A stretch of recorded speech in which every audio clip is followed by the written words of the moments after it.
menyaksikan Pejoga bab 10 tentang pola makan sehat, bergizi dan seimbang. A. Hubungan antara makanan dan kesehatan. 1. Guna makanan. Tubuh manusia dapat tumbuh karena adanya zat yang berasal dari makanan. Oleh sebab itu, untuk dapat melanggengkan hidupnya, manusia mutlak memerlukan makanan. Zat yang diperlukan oleh tubuh dan berasal dari makanan itu disebut zat makanan atau zat gizi. 6 macam zat gizi makanan antara lain: A. Hidrat arang atau karbohidrat. B. Lemak. C. Protein. D. Mineral dan garam. E. Vitamin dan F. Air. Tubuh memperoleh zat gizi dalam bentuk makanan, baik yang berasal dari tumbuh-tumbuhan maupun dari hewan.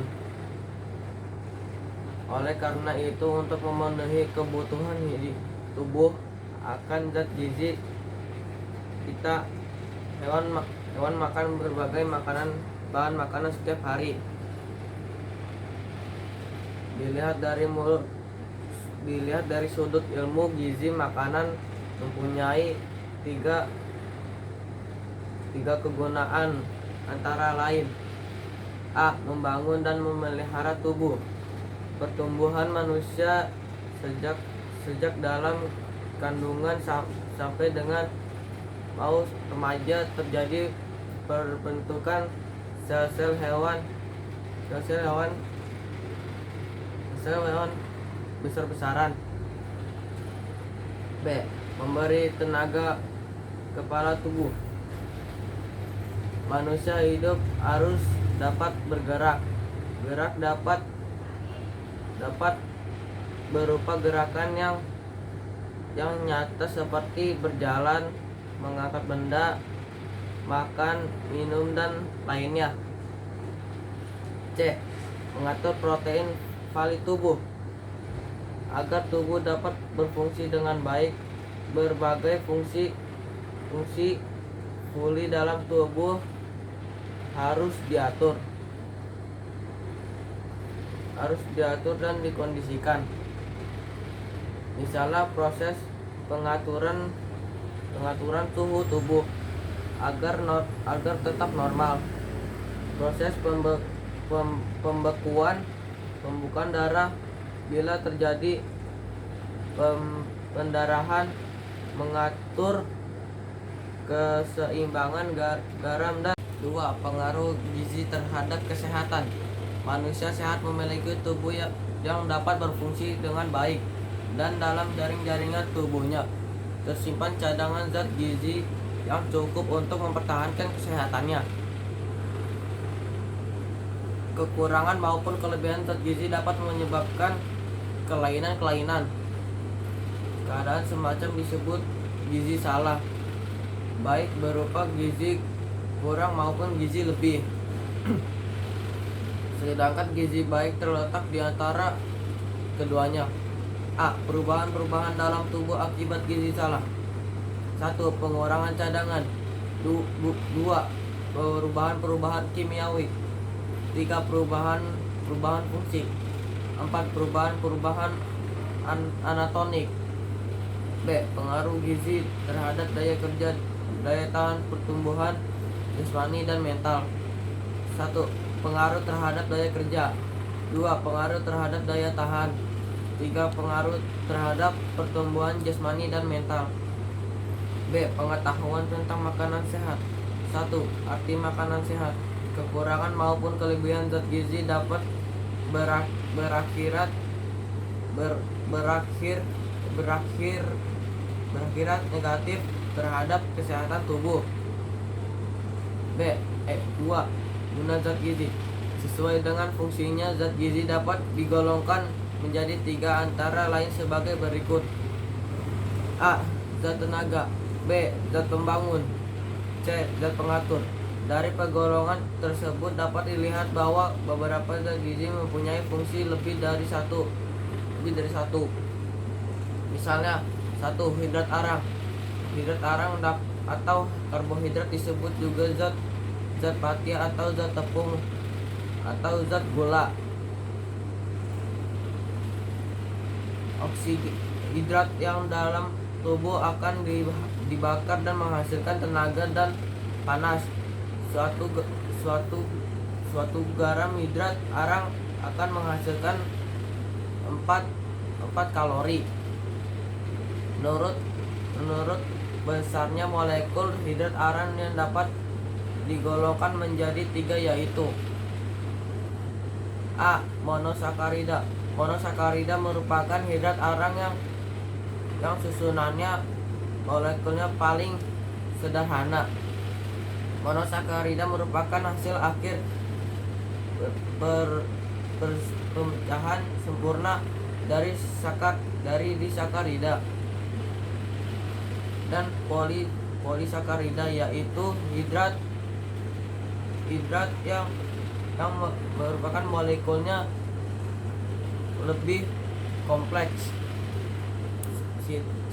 Sifatnya langit dalam uap dalam air dan rasanya manis. Golongan ini adalah golongan frukosa dan galaktosa. Disakarida. Dalam proses pencernaan disakarida akan diubah menjadi monosakarida. Satu molekul disakarida terdiri dari 2 molekul monosakarida. Termasuk golongan disakarida ialah sakharosa atau sukrosa, laktosa dan manosa. C. Polisakarida. Polisakarida terdiri dari banyak molekul monosakarida. Termasuk dalam golongan polisakarida ialah pati atau tepung, dekstrin dan selulosa. 2. Lemak. Molekul lemak terdiri dari unsur-unsur karbon, hidrogen dan oksigen. Fungsi untuk lemak ialah memberi tenaga kepada tubuh. 1 gram lemak yang dibakar dalam tubuh akan menghasilkan 9 kalori. Selain fungsinya sebagai sumber tenaga, lemak juga merupakan bahan pelarut dari beberapa vitamin, yaitu vitamin A, D, E, dan K. 3. Protein. Protein berasal dari bahasa Yunani yang berarti menempati tempat pertama. Protein sering gula disebut zat putih. Kata ini berasal dari bahasa Belanda Elwin yang berarti putih telur. A. Susunan protein.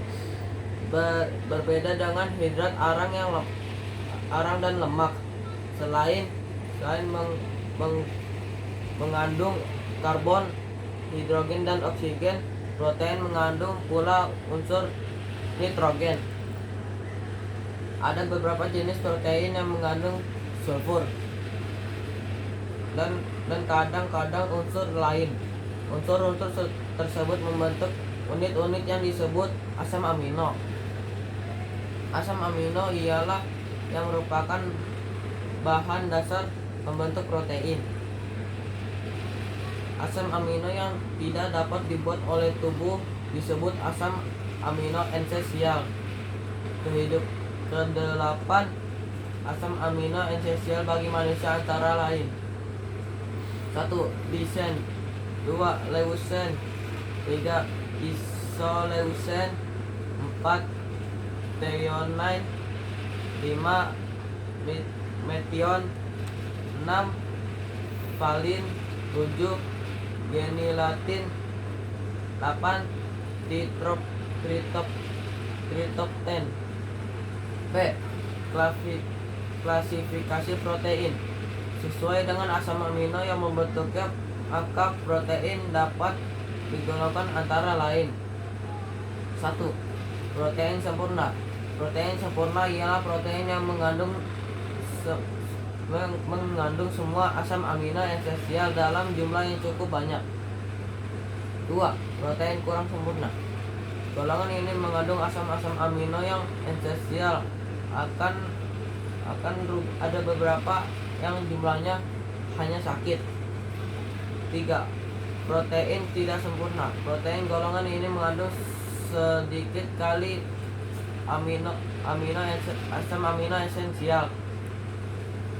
Protein ini tidak dapat dipertahankan baik dan jaringan makanan tubuh maupun untuk menjamin pertumbuhan.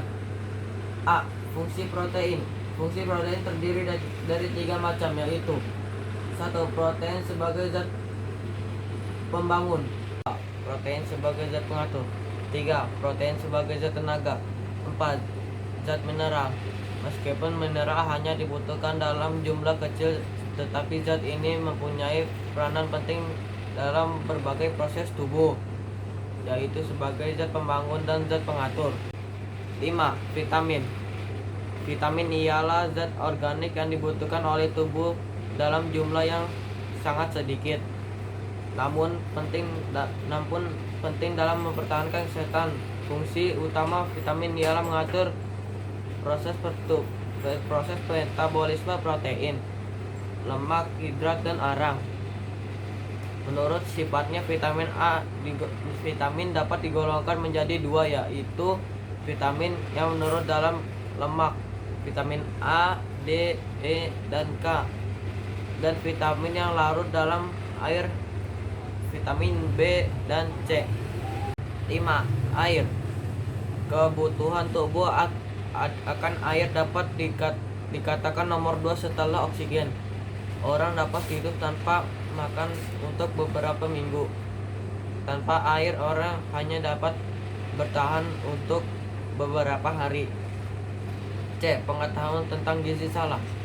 Gizi salah ialah salah satu keadaan yang disebabkan ketidakseimbangan antara jumlah zat gizi yang dikonsumsi dalam jumlah yang dibutuhkan oleh tubuh.